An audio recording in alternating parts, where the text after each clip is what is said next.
Sir James Mitchell, the second Prime Minister of St. Vincent and the Grenadines, was buried in his family's cemetery in Bequia on Saturday, with his face towards Isle of Quatre, an island owned by his extended family for generations. The burial means that son Mitchell, as he was affectionately known, was laid to rest with his back towards the grave of his ex-wife, Patricia Pat Mitchell, whose is the only other obvious grave at the family plot.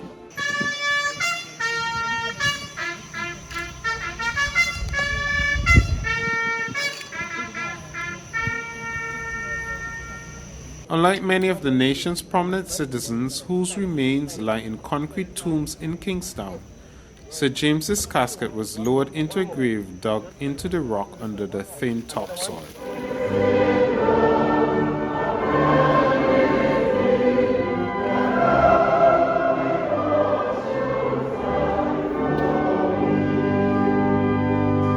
Sir James was laid to rest on his home island after a state funeral, part of which took place in Kingstown, where he occupied the seat of political power for the 16 years ending October 27, 2000. At the harbour in Kingstown, the ferry waiting to take Sir James's body to Bequia is docked facing a cruise ship bringing visitors and much-needed cash to St. Vincent.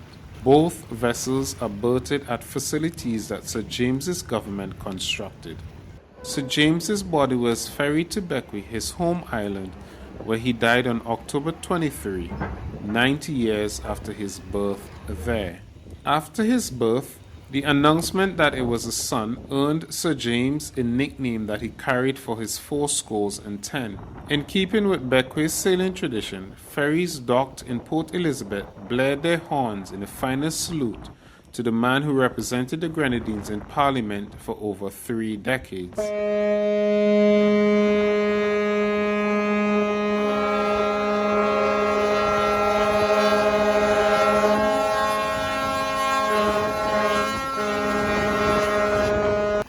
Less prominent, though, was a quiet tribute paid by 7 young sailors, captained by Sir James's second cousin, 17-year-old Drew Mitchell. The Bequia youth sailors took their 28-foot sailboat to Kingstown Saturday morning and sailed back to Bequia in the wake of the ferry transporting Sir James's body, as well as the nation's main Coast Guard vessel.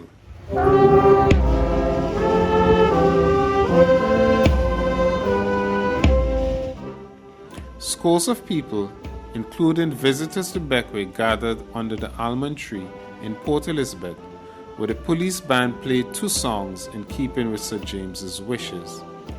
It was a fitting stop, as this was the place where Sir James had delivered some of his earliest political speeches on his way to occupying the most powerful political post in the nation.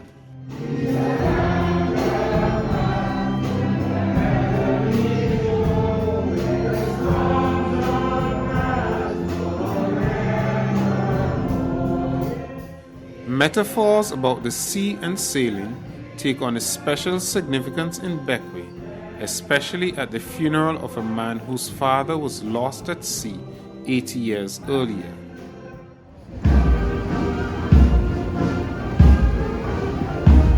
Sir James's funeral may be remembered not only for its length, about 11 hours.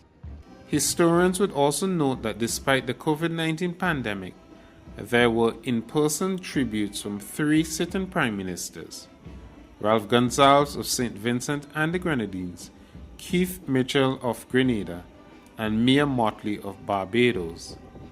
There was a video tribute from Sir Kennedy Simmons, a former Prime Minister of St. Kitts and Nevis, one of Sir James's contemporaries. The service also heard tributes from Godwin Friday, SVG's leader of the opposition, and president of the New Democratic Party, the NDP, which Sir James founded in 1975. Queen's Counsel Stanley John, who, as an opposition parliamentarian, had been a staunch critic of Sir James's government, also paid tribute.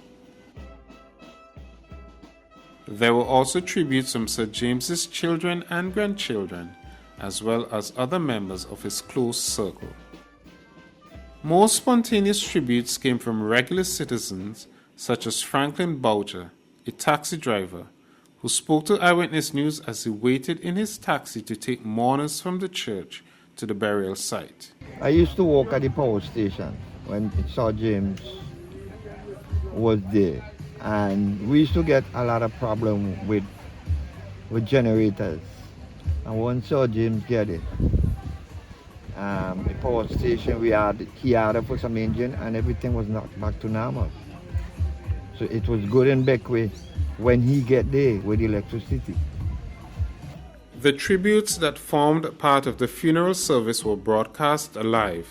However, many people were constrained to standing in the street or outside the church as their final mark of respect.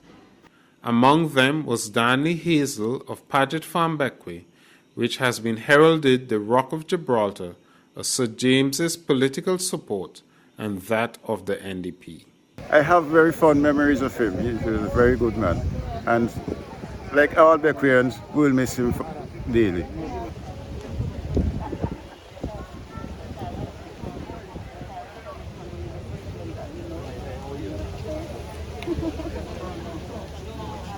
Sir James was buried at a time when Bequia, as with the rest of St. Vincent and the Grenadines and the world, is battling the economic fallout from the COVID-19 pandemic.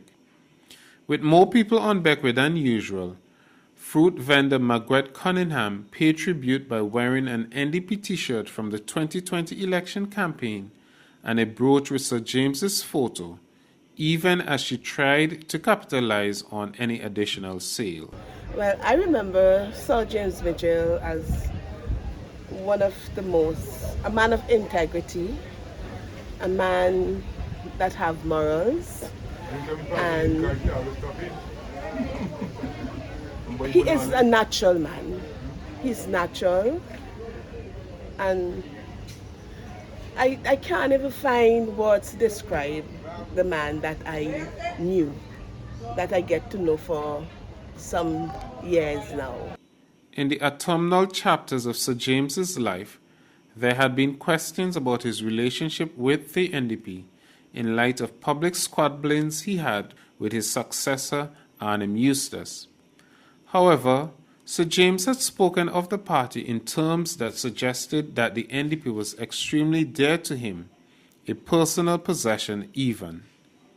And in 2020, he was in vocal support of the NDP, but criticized the party recently for its position against mandatory vaccination against COVID-19, and possibly to ensure that there was absolutely no doubt regarding where his heart was politically when he died, there was this symbolism at his funeral.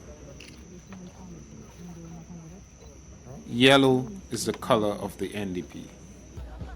On Saturday, December 18, 2021, about 7:40 p.m., uncharacteristically late in St. Vincent and the Grenadines, Sir James Mitchell was crowned with roses, his grave illuminated by floodlights, even as the moon held Bequia in its silver embrace. With the burial of Sir James, St. Vincent and the Grenadines closed a chapter in its history, paying its final respects to the last remaining parliamentarian at the time of independence 42 years ago. Kenton Chance, Eyewitness News, Port Elizabeth, Bequia.